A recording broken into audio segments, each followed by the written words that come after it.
spiritual na learners, mas natututo kapag may nakikita, Ay, hindi naman ako kaganda, kagaya ng declaration ng aking kapatid na si Angela with a confidence with a heart.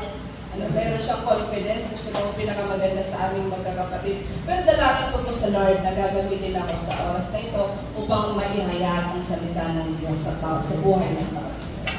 Amen po! Kung meron po kayong cellphone, meron kayong Bible, paki-open po muna sa Acts 9:8-19. Sa mga may Bible po, pakibuksan po muna habang inintay po ang ating PowerPoint na sana magkakaroon. Para sa ganon, makita ng bawat isang naririto. Alam ko yung mga may malalabo ang mata ay palilinawin ng Lord para makabasa sa oras na ito. Napakaganda po kasi ng story ng ating pag-aaralan sa araw na ito. At ibinigay ito ni Teacher Lai last Monday pa. Kaya sabi ko, Lord, itong binigay ni Teacher Lai, kailan ko lang na-realize kasi kahit gaano karunong sa mundong ito, kung wala ang wisdom and knowledge na galing sa Lord, hindi mo talaga, nahihirapan mo talaga ang maunawan. Nakita na po? Acts or Gawa 9:8-19. Basahin po muna. Meron na po? Wala pa. Okay, sa mga meron po, pakibasa po. Wala yata ako. Nasa PowerPoint kasi. Okay po, pakibasa po ng sabay-sabay, kung makakasabay. Acts 9:8-19. English man po yan o Tagalog. Ready? Go.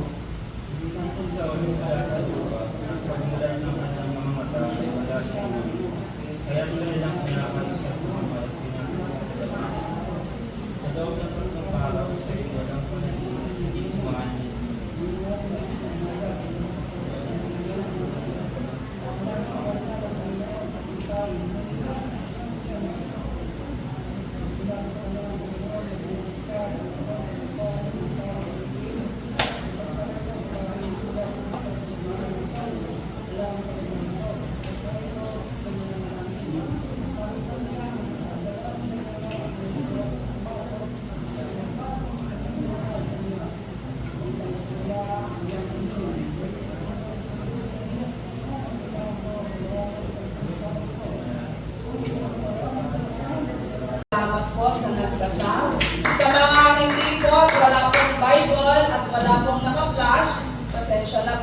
Okay, ang story po ito, the story of Saul. Saul po ang una kasi Saul's conversions is one of the most important event in the history of the church since Pentecost.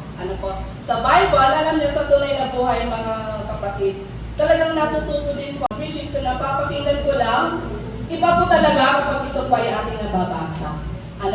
So, ang story po ni Saul, nung una, Saul's conversion is one of the most important event in the history. Sinabi po ito sa kadahilanang isa ito sa pagpapatunay na kahit gaano, sino, o ano ka man, kung ikaw ay tinawag ng Diyos, ikaw ay gagamitin at gagamitin. Amen po. Amen. Amen. Kumustahin mo nga ang iyong katabi? Kumusta ka, kapatid? Baka kasi po, ang katabi mong iyan, sa susunod na linggo, iba na ulit ang iyong katabi. Maganda po na sa ating simbahan, kapag tayo po ay napasok, minsan talaga nagmamadali po tayo papunta at paalis.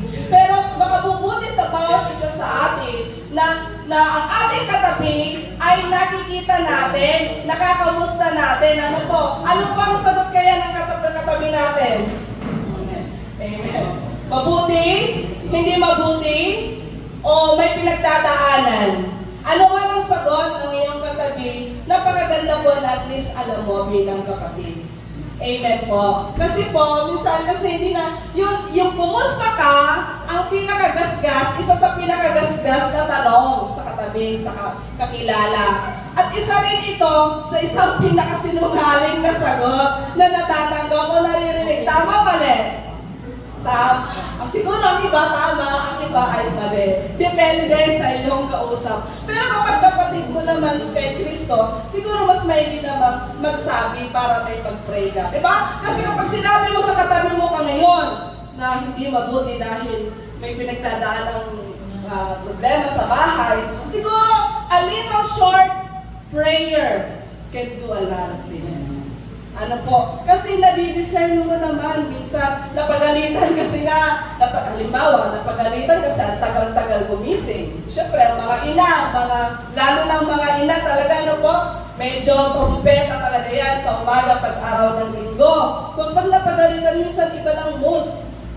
Ngayon, kung nasabi mo yan sa katabi mo, hindi naman siguro chismosa yan para ipagkalat ka pa. Alam ko po, na lahat ng naririto hindi yung chismosa para ipagkalat sa labas. Kung naipag-pray ka, mas may iayos ang puso. Ano po? So, sa susunod, pupustahin natin ang ating mga katabi, ang ating mga kapatid, para mas pakilala natin ang bawat isa. Okay? So, yung Pentecost na tinasabi po dito, so one of the most important event, ay yung significant event in a Christian calendar commemorating the descent of the Holy Spirit upon the apostles. Ito po yung pagbaba ng Holy Spirit sa mga apostol na nagsalita ng iba't ibang wika, yan, yung mga Pentecost. Okay? This event is described in the New Testament, in the book of Acts, especially in Acts 2. Also, one of the most famous and convincing proof of the truth of the Christian life ay isa sa pinakamagandang proof ng katotohanan na kahit ano at sino ka man, pwede kang gamitin ng ating buhay na Diyos. A brief context po sa story ni Saul. Ano po? Si Saul, in the early church, faced a difficult first challenge. Ano po, nung una sa early Christianhood, sa early church, or rather, faced a difficult challenge.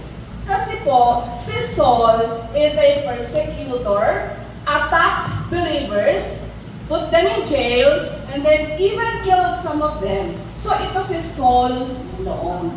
So, persecutor siya. Ano po? Nung unang church, nung unang panahon. Saul spoke murderous threats and made evil plans against the Lord's disciples. So, ganun si Saul noon. But Jesus changed Saul's plans and chose him to become one of the greatest missionaries. Pero sa story na to, si Saul, kahit ganun siya, ginamit siya ng Panginoon para maihayag ang salita even outside Israel. Amen po. Palakpakan nga po natin ang ating buhay na Diyos. Leading to that, sabihin mo sa iyong sarili, we all have a purpose. May purpose po tayo. Bakit tayo narito? Bakit mo nakilala yung unang parent mo in Christ? Bakit ikaw ay isang naglilingkod na ngayon? At kung bakit ikaw ay narito ngayon? Lahat po tayo ay may purpose.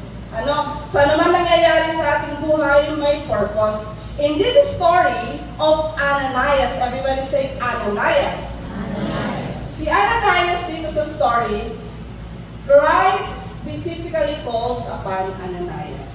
Si Ananias po, tinawag siya ng Diyos. Ano pa? And Ananias respond with excitement. Kapag tinawag ka ng Diyos, even in our dreams, ano po? Even, malalaman Kristi kung tinig na ng ating buhay na Diyos. Alam ko, naniniwala ko na kapag tayo ay hindi nalilihis sa Panginoon, naririnig natin. Specifically, for the purpose. Ano ang purpose? Finding Saul and God chose Ananias, supposedly nobody. Kaya kapag pinili ka ng Diyos, anumang ang katatayuan mo, anumang kalalagayan mo, anumang season ang meron ka sa buhay na ito, kapag tinawag ka ng Diyos, yes, Lord. To go and to do this great work. Even though Ananias may have felt like a nobody in the moment, he would literally become the person that he would help Saul. Amen po. So, si Saul, nung sinabihan sa through a vision, Sumagot po siya. He answered yes. Amen po. And then, that leads to number 2. Nung nag-yes ba si Ananias, totally yes. Dahil sa number 2, we all have doubts. Kahit tayo ay may purpose tayo na iparating o ipakita sa ating mga kapatid, sa ating mga mahal sa buhay, sa ating trabaho, sa ating school, sa ating kapitbahay, kung gaano kabuti ang Diyos, we all have doubts. So, naranasan kaya ni Ananias na nag-doubt? Sa mga nakabasa po ng story ni Saul, na nag-doubt din po ba kaya si Saul? Yes, it is. Kahit pinili siya ng Diyos, naranasan na niya, nag-doubt din po siya. Sabi po, but before Ananias wish that we all have doubts. Anybody ever had a doubt? Pag sasabihin yun, minsan namimiloso po. Pero hindi naman siya nag-a-against. Ano po, ang aking anak, iba din ang kanyang mga prinsipyo. Di ba nagdadoubt ako, kung ganito ba ang aking niyayakag sa simbahan? Minsan, medyo nagdadoubt ako. Kaya kasi tinuturuan ako ni Lord ng iba pang strategy. Bumaba ka ng konti, Christy. Amen po? Ananias is absolutely no exception for this. Ano po? Sabi po sa verse 13, Lord, Ananias answered, I have heard many reports about this man and all the harm he has done to your holy people in Jerusalem.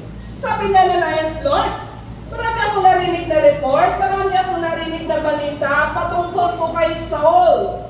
And he has come here with authority from the chief priest to arrest all who call on your name. Lord, marami pong mga ginawang hindi ka nais-nais si Saul sa mga lingkod mo sa Jerusalem. Sa kanya mo ako talaga papupuntahin? Sabi ko, Lord, anak ko pa talaga. Anak ko talaga. Na mas mataas ang posisyon sa buhay.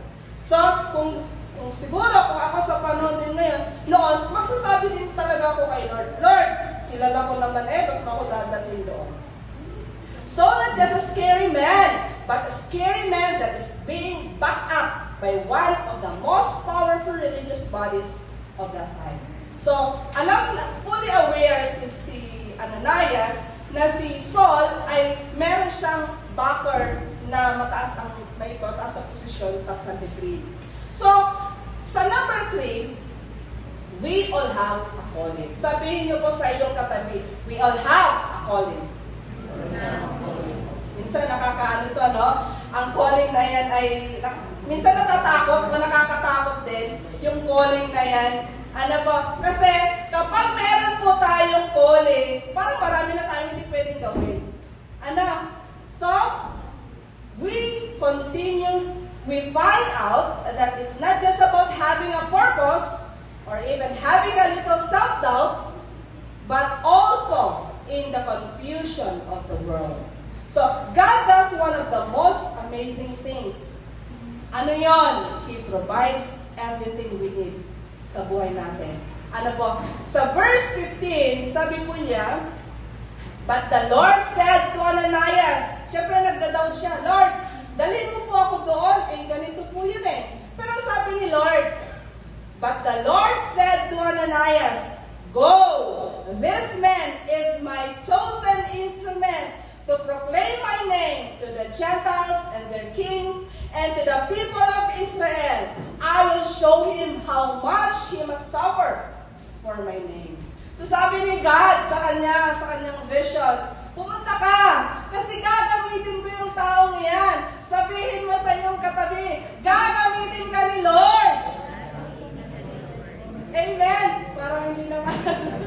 Gagamitin ka ni Lord at gagamitin tayo ni Lord.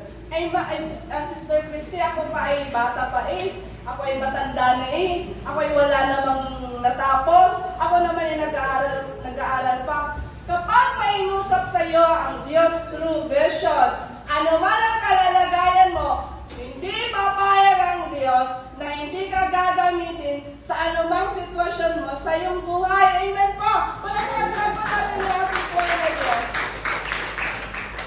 An immediate response to Ananias was wanting to seek out the murderer of his people. Christ tells him exactly why Saul matters. Kasi siguro sa panahong iyon, si Saul, gagamitin ko siya. Marami siyang connection eh. Diba? Imagine po ninyo, marami po siyang ginawang hindi ka nice, pero malawak ang kanyang connection. Ano po? Kaya anuman ang iyong kalalagayan sa buhay, marami kang connection, marami kang kabarkada, marami kang... Meron ka po. Meron ka nare-reach out, parang wala naman. Kung meron, gagamitin at gagamitin ka ng Lord. Ano po? And Saul matters because Christ is going to use him to do something that has never been done before. So, gagamitin si Saul doon sa story na yon na never been done before. So, siya po ay naging, kaya sabi po natin yung story kanina ni Saul, one of the most important and most famous convincing proof na gagamitin at gagamitin ng Diyos anuman at sino ka man sa mundong ito. Amen po. Amen. God says, and I'm going to use Him to reach the ends of the earth. So, napakaano naman na, Lord, gagamitin mo. Na, minsan, ganun ang ating ang ating mindset. Minsan, kaya siguro, it's better not to talk. Kaysa tayo ay magkasala. Amen po. So, Saul is going to learn that in the course of doing work for this kingdom, in this case, is going to come a great personal cost. Gagamitin tayo ng Diyos, but it comes with great personal cost. Bakit po? Siyempre po, dahil gagamitin tayo, ang luma nating buhay ay atin na po itong iiwan. At marami po tayong gagawin in the advancement of the kingdom of God. Amen po. So Ananias had purpose in his mission to reach Paul. And Paul had been given a lifetime calling. Sabihin mo sa iyong katabi, lifetime calling. Nandito ka na eh. Babalik ka pa ba? So, pag-pray mo sa sarili mo, Lord, yung lifetime calling mo, tulungan mo. Because apart from God, we cannot do nothing. Liban ng Diyos, habang ng Diyos, hindi natin kaya kasi tayo naririto pa sa mundong ito. Marami po tayong mga pagdadaanan, pagkakamali. Minsan katitisuran pa nga, di ba po? Kahit tayo mga Kristiyano na, di ba po? Amen. So we always have to pray for it. And Paul had given a lifetime calling. So in our circumstance, no matter what's going on in life, ano man ang pagdadaanan natin, how complicated. Parang napakadali naman yan, Chrissy. Parang napakadali yung sinasabi mong complicated. And what's going on in life. Pero in reality, napakahirap naman, di ka po. Marami tayong pinagdadaanan sa buhay. Marami tayong mga challenges na kinakaharap. Ano po? So, mahirap man yun. Alam kong gagabayan naman at tutulungan na tayo ng Diyos. Naranasan na natin, di ba? Nakaranas na tayo ng pag-ibig at habag ng Diyos. Ano po, babalik pa tayo sa buhay at kinasanayan natin na hindi nagawa ng karapat-dapat o tama para sa ating buhay ng Diyos. Amen po. So, we are called to minister. Sabihin mo sa iyong katabi, we are called to minister. O kung hindi man naman, di ba kasi may kanya-kanya tayong gift. May mga nagpo-prophesy, may mga teachers, may mga nagmi-ministers. Kung siguro sa ating mga within our circle at umpisa natin, alam ko na ang gift na ipinagdalob sa atin ng Diyos ay atin itong magagamit in the advancement of His kingdom. The Great Commission is not an option, but it is a calling. Amen po. So, lastly, na matututunan natin dito sa story ni Paul ay ang number 4. We are all brothers and sisters in Christ. Sa pang-apat, last na po are. We are all brothers and sisters in Christ. And finally, the very last part of it, we see this. We see that we are all brothers and sisters in Christ. Tingnan mo nga ang katabi mo kung brother or sister mo in Christ. Makikita kaya sa katabi mo, sa nasa likod mo, nasa harap mo, that he is your brother or your sister in Christ? Parang ang ngiti ay hindi. Parang ang ngiti ay iba-iba. Ano man ang ngiti na ibinibigay niyo at pinapakita niyo sa akin, alam ko sana ang ngiti niyan ay magpapakita in our hearts that they are our brothers and sisters in Christ. In verse 17, sabi po sa verse 17, then Ananias went to the house and entered it, placing his hands on Saul. So, nakarating na si Ananias sa bahay ni Saul, sabi ni Lord na pupunta ni Ananias. And he said, Brother Saul, the Lord said, the Lord Jesus, who appeared to you on the road as you were coming here, has sent me so that you may see again and be filled with the Holy Spirit. Sabi po ni Ananias, Brother Saul, ano po, yung kinakatakutan niyang Saul, ang sinabi niya, Brother Saul, the Lord Jesus who appeared to you on the road as you were coming here has sent me so that you may see again and be filled with the Holy Spirit. Dito po kasi si Saul, that time bulag siya po, ano po? It immediately, something like scales fell from Saul's eyes. Parang may mga kaliskis na nahulog sa mata ni Saul. And he could see again. Palakpakan nga po natin ang ating buhay na Diyos. Ang got up and was baptized. And after taking some food, he regained his strength. So, parang ang basa ko po dito, 3 days, 3 nights na walang kain, ano po, si Saul. So, Ananias here completes his mission from Christ. He finds Saul, lays hands upon him, and heals his sight, and thus, one last thing, he calls him brother. Sabihin mo nga po sa iyong katabi, brother or sister in Christ. It may seem incredibly simple. Napakasimple lang na sabihin mo sa iyong kapatid, sa iyong mahal sa buhay, na brother or sister in Christ. Pero, kapag alam mo na isinugo ka ng Diyos like Saul, na naging Paul po siya, ay medyo hindi siya simple.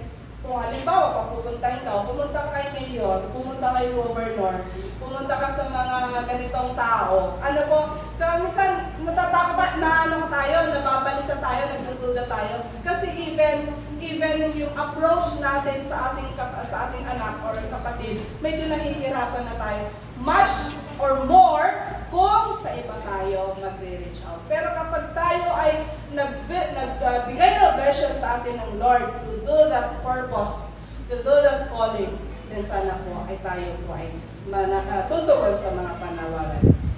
But Ananias, knowing who Saul was, had overcome his personal fear.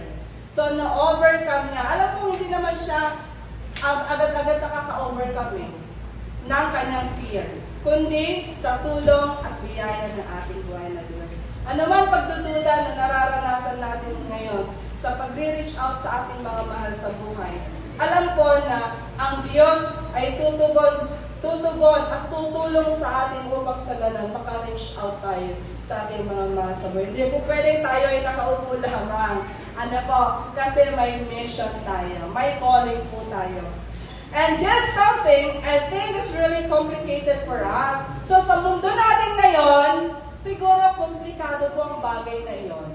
Ano po? Yung komplikado po yung pupunta ka sa isang kilalang individual upang sa ganun ay matugunan ang panawagan ng Diyos sa buhay niya. Ananias' approach was once his enemy and called him brother. Siguro sa panahon natin, di ba hindi naiiwasan siguro yung may kinaiinisan tayong tao. Ano po? Maaaring ito ay nakagawa sa atin ng hindi ka nais-nais, nakasakit sa atin, nasaktan tayo, kumbaga pakiramdam natin na apakan ng ating pride o kaya naapakan ng ang ating pagkatao. Pero kapag tayo ay tatawagan ng Diyos, na i-reach out natin ng mga tao at tutulungan tayo ng ating buhay ng Diyos. Amen po. So, no matter our past, no matter what our reputation, our appearances, or actions may seem to display about, and we all become part of this family of Christ. Brothers and sisters, ano po? So at the laying of his hands and completing the task, Ananias relieves Saul's blindness. And Saul literally enters a new world where he can see and carry out the task that God has given him.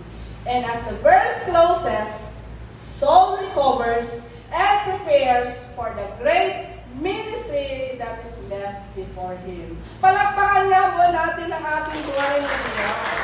Ano po? God is preparing us and others prepared us. Ano ang iba na ihanda na ni Lord? Ang iba ay inihahanda pa lang ni Lord for the great ministry that is left before him. Ano ay binigay para sa atin. So anuman ang ating pagkatawag or calling sa buhay na ito, tutugon po tayo para sa ikalalago ng kingdom ng ating buhay na Diyos. While you are trying to figure out that what you are confused of all get out, having doubt is normal, it's part of our life. So kapag tayo ay nagdududa, syempre naman po, tayo po ay nakakaranas pa ng pagdududa kasi nga tayo pa ay naririnig. Marami pa tayo nakikita. Minsan nga, pagtingin pa lang natin sa ating anak, pagtingin lang natin sa mga, kung halimbawa ay walang isasayang mamaya, di kayo iba ang ating iba ang ating naiisip na, ganito ba? Pero kapag tayo ay nakatuon, fix and focus our eyes into God, alam ko na gagawa ang Diyos sa buhay natin. Pero syempre naman, kahit tayo ay gagawa din. Ano po? From Christ, we know our primary vision, go forth and make disciples. Amen po. So, go forth. Sabihin mo sa iyong sarili, go forth and make disciples. The Great Commission, the calling will forever and always be embodied in our hearts. So, meron kasi yung mga magagaling sa pag-preach, meron katulad nila pastor dito, nag-reach out talaga. May kanya-kanya tayong gift. No? Kung ano man ang gift makalap sa atin ng Lord, ito ating gawin. Magkakaiba po tayo ng gift. At magkakaiba po tayo ng paraan. Basta, hindi tayo lilihis sa paraan ng ating buhay ng Diyos. Amen po. To close this, trust in God and seek to reach people you may not otherwise seek.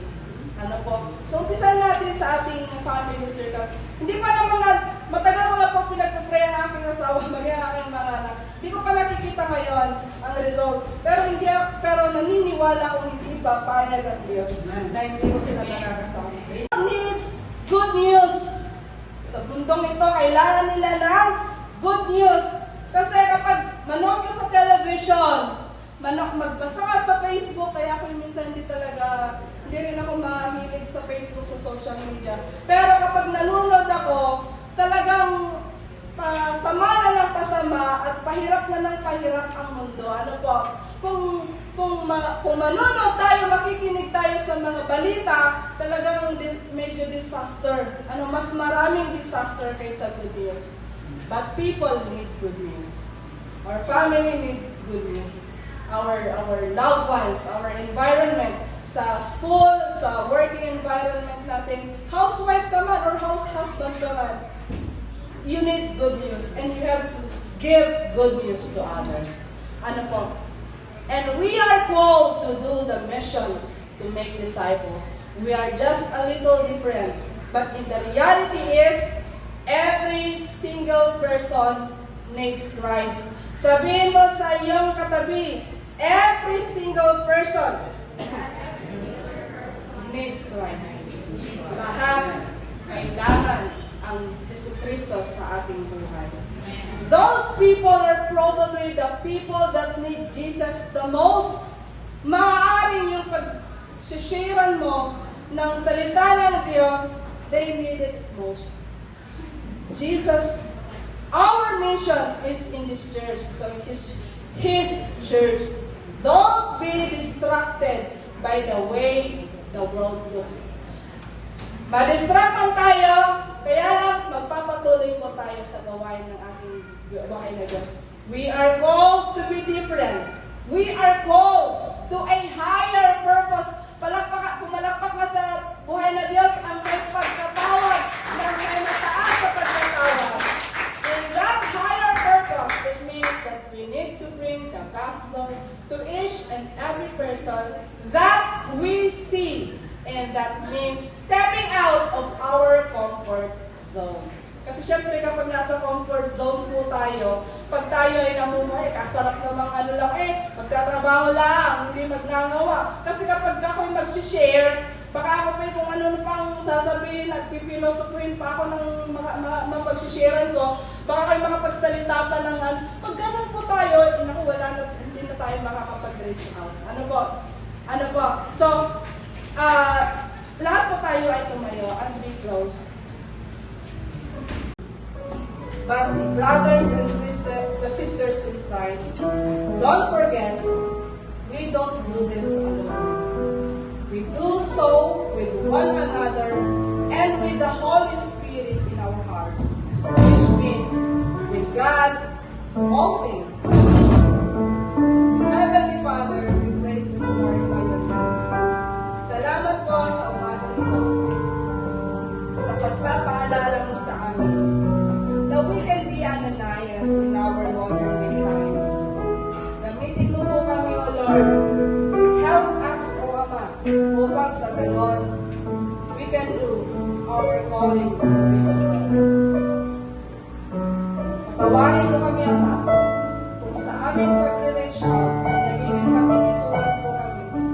Help us to renew and purify our hearts so that we can go closer to you. Para sa ganun, O Lord, ang buhay ng bawat isa sa amin ay maging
Thank